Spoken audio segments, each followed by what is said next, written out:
പ്രിയപ്പെട്ടവരെ, യേശുക്രിസ്തുവിന്റെ നാമത്തിൽ നിങ്ങൾക്കെന്റെ സ്നേഹം നിറഞ്ഞ ആശംസകൾ. എങ്ങനെയിരിക്കുന്നു? നന്നായിരിക്കുന്നു. ഒരു ചർച്ചിൽ നിന്നാണല്ലോ സംസാരിക്കുന്നത് എന്ന് വിചാരിക്കുകയാണോ? ഇത് ഇംഗ്ലണ്ടിലെ ലെസ്റ്റർ എന്ന പട്ടണത്തിലുള്ള ഒരു ബാപ്റ്റിസ്റ്റ് ചർച്ചാണ്. അവിടെ നിന്നാണ് ഞാനിപ്പോൾ നിങ്ങളോട് സംസാരിക്കുന്നത്.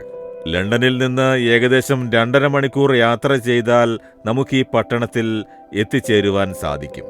ഇതിലെന്താണ് ഇത്ര പ്രാധാന്യമെന്ന് ചോദിച്ചാൽ, 1793 ഇവിടെ നിന്ന്, ഈ സഭയിൽ നിന്നും പുറപ്പെട്ടു വന്ന വില്യം കേരി എന്ന ഒരു മിഷണറി കൽക്കത്തയിൽ വന്ന് ശുശ്രൂഷ ചെയ്ത് അനേകം ജനങ്ങൾക്ക് സുവിശേഷം അറിയിച്ചു എന്ന് മാത്രമല്ല, ആ കാലത്ത് 30-ലുമുപരി ഭാഷകളിൽ, ഇന്ത്യൻ ഭാഷകളിൽ ബൈബിൾ പരിഭാഷപ്പെടുത്തുകയുണ്ടായി.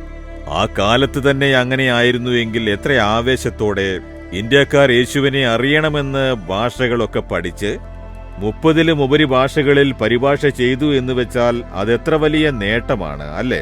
വില്യം കേരി എന്ന മിഷണറിയുടെ മകൻ ഇന്ത്യയിൽ വെച്ച് തന്നെ മരണപ്പെടുകയുണ്ടായി. അതിനുശേഷം അദ്ദേഹത്തിന്റെ ഭാര്യ മാനസിക നിലയൊക്കെ തകരാറിലായി ഒരു ഭ്രാന്തിയെ പോലെയായിരുന്നു. എത്രയോ പോരാട്ടങ്ങൾക്ക് നടുവിൽ അദ്ദേഹം യേശുവിനോടുള്ള സ്നേഹം കൊണ്ടും ഇന്ത്യക്കാരോടുള്ള സ്നേഹം കൊണ്ടും ഇന്ത്യയിൽ വസിച്ച് ശുശ്രൂഷ ചെയ്തു. അദ്ദേഹത്തിനെ മരിച്ചടക്കം ചെയ്യപ്പെട്ടതും അവിടെയാണ്. സിരാംപൂരിൽ അദ്ദേഹം ഒരു വലിയ യൂണിവേഴ്സിറ്റി നിർമ്മിച്ചു, വിദ്യാഭ്യാസ സ്ഥാപനങ്ങൾ ഉണ്ടാക്കി, ബൈബിൾ കോളേജും അവിടെ ആരംഭിക്കുകയുണ്ടായി. അതുമാത്രമല്ല, ആ കാലത്ത് നോർത്ത് ഇന്ത്യയിൽ ഭർത്താവ് മരിച്ചാൽ ആ ചിതയിൽ ഭാര്യയും കൂടി ചാടി മരിക്കണമെന്ന സതി എന്ന ആചാരമുണ്ടായിരുന്നു. അതിനെതിരായി ഇദ്ദേഹവും അവിടെയുള്ള സമുദായ നന്മയിൽ ശ്രദ്ധ പതിപ്പിച്ച് സാമൂഹ്യ പ്രവർത്തകരോട് ചേർന്ന് വലിയൊരു പോരാട്ടം നടത്തി ഗവർണർ ജനറലിനെ സമീപിച്ച് ഉത്തരവ് വാങ്ങി സതി മുഴുവനായും തുടച്ചു നീക്കുവാനുള്ള പോരാട്ടം നടത്തി സതിയെ നിർമൂലനം ചെയ്തു. സമുദായത്തിന്റെ നന്മയ്ക്കായി പോരാടിയ ഒരു ദൈവദാസനാണ് വില്യം കേരി എന്ന മഹാനായ വ്യക്തി. അദ്ദേഹത്തിന്റെ പ്രവർത്തനത്തെ മാനിച്ച് ഇന്ത്യൻ ഗവൺമെന്റ് സ്റ്റാമ്പുകൾ പുറത്തിറക്കിയിരുന്നു അദ്ദേഹത്തിന് വേണ്ടി പ്രത്യേകമായി. ആ തോതിൽ നാടിനു വേണ്ടി നല്ല കാര്യങ്ങൾ ചെയ്ത വ്യക്തിയാണ് അദ്ദേഹം. അദ്ദേഹത്തിന്റെ ഉള്ളിൽ അത്ഭുതകരമായ ഒരു വാക്കു തോന്നി. അത് ജനങ്ങളെ അറിയിച്ചു. അതായത്, attempt great things for God and expect great things from the Lord. ദൈവത്തിനായി നിങ്ങൾ വൻ കാര്യങ്ങളെ പ്ലാൻ ചെയ്ത് ദൈവത്തിൽ നിന്നും വൻ കാര്യങ്ങളെ പ്രതീക്ഷിക്കൂ. അതായിരുന്നു അദ്ദേഹത്തിന് ദർശനം കിട്ടിയ വാക്ക്. അതിനാൽ അദ്ദേഹം ഇവിടെ ജനിച്ച് വളർന്നു. എന്നാലും ഒരു ഷൂ റിപ്പയർ ചെയ്യുന്ന കടയിലായിരുന്നു ചെറുപ്പത്തിൽ അദ്ദേഹം ജോലി ചെയ്തിരുന്നത്. ഒരു പാവപ്പെട്ട കുടുംബത്തിൽ ജനിച്ച് അദ്ദേഹം ഇന്ത്യക്കാരെക്കുറിച്ച് ദർശനത്തോടെ പുറപ്പെട്ടു ചെന്ന് അത് സഫലമാക്കി. ഈ വാക്ക് പറയാനായി അദ്ദേഹം തിരഞ്ഞെടുത്ത വചനം യെശയ്യാവ് 54-ാം അധ്യായം 2-3 വാക്യങ്ങൾ. ഞാനത് നിങ്ങൾക്ക് വായിച്ചു തരാം. നിന്റെ കൂടാരത്തിന്റെ സ്ഥലത്തെ വിശാലമാക്കുക, നിന്റെ നിവാസങ്ങളുടെ തിരശ്ശീലകളെ അവർ നിവർക്കട്ടെ. തടുത്ത് കളയരുത്. നിന്റെ കയറുകളെ നീക്കി നിന്റെ കുറ്റികളെ ഉറപ്പിക്ക്. നീ ഇടത്തോട്ടും വലത്തോട്ടും പരക്കും. നിന്റെ സന്തതി ജാതികളുടെ ദേശം കൈവശമാക്കുകയും ശൂന്യ നഗരങ്ങളിൽ നിവാസികളെ പാർപ്പിക്കുകയും ചെയ്യും. നീ ഇടത്തോട്ടും വലത്തോട്ടും പരക്കും. ദൈവം നിങ്ങൾക്ക് വാക്ക് തരുന്നു. എന്റെ മകനെ, എന്റെ മകളെ, നീ പരക്കും. നിങ്ങൾ എന്താണ് ചെയ്തുകൊണ്ടിരിക്കുന്നത്? പഠിച്ചുകൊണ്ടിരിക്കുകയാണോ? നിങ്ങളുടെ ജ്ഞാനത്തെ ദൈവം വർദ്ധിപ്പിക്കും. ജോലി ചെയ്തുകൊണ്ടിരിക്കുകയാണോ? ജോലിയിൽ കാര്യക്ഷമത നൽകി മുകളിലേക്ക് ഉയർത്തിക്കൊണ്ടിരിക്കും.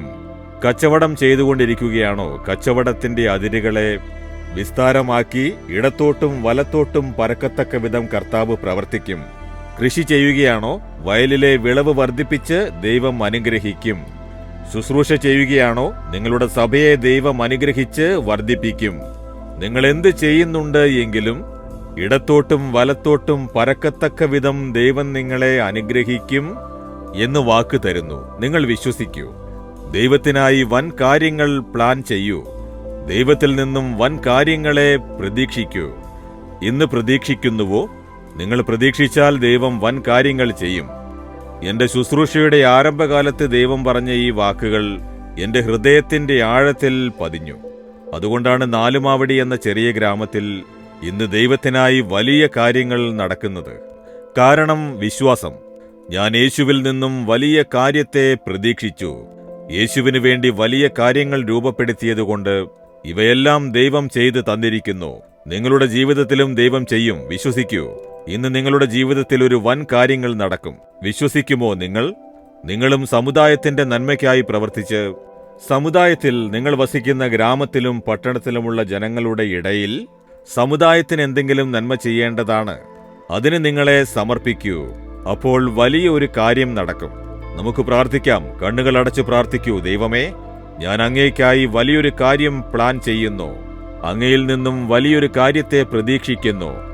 നീ ഇടത്തും വലത്തും പരക്കും എന്ന വാക്കുപ്രകാരം അങ്ങനെ വർദ്ധിപ്പിക്കുന്നതിനായി സ്തോത്രം. ഞാൻ ജീവിക്കുന്ന ഈ സമൂഹത്തിൽ ജനങ്ങൾക്ക് നല്ലത് ചെയ്യുന്ന വിധത്തിൽ ദൈവം എന്നെ ഉപയോഗിക്കണമേ. വില്യം കേരിയെ ഇന്ത്യയിൽ ശുശ്രൂഷയ്ക്കായി കൊണ്ടുവന്ന് അനുഗ്രഹിച്ചതിനായി സ്തോത്രം. എന്നെയും അങ്ങനെ ഉപയോഗിക്കണമേ. യേശുക്രിസ്തുവിന്റെ നാമത്തിൽ പ്രാർത്ഥിക്കുന്നു പിതാവേ. ആമേൻ, ആമേൻ. Jesus readings Malayalam YouTube channel subscribe ചെയ്യുക. ബെൽ ഐക്കോൺ ക്ലിക്ക് ചെയ്യുക. ഞങ്ങളുടെ ദൈനംദിന പ്രോഗ്രാമുകളെക്കുറിച്ചുള്ള അപ്ഡേറ്റ് ലഭിക്കുവാൻ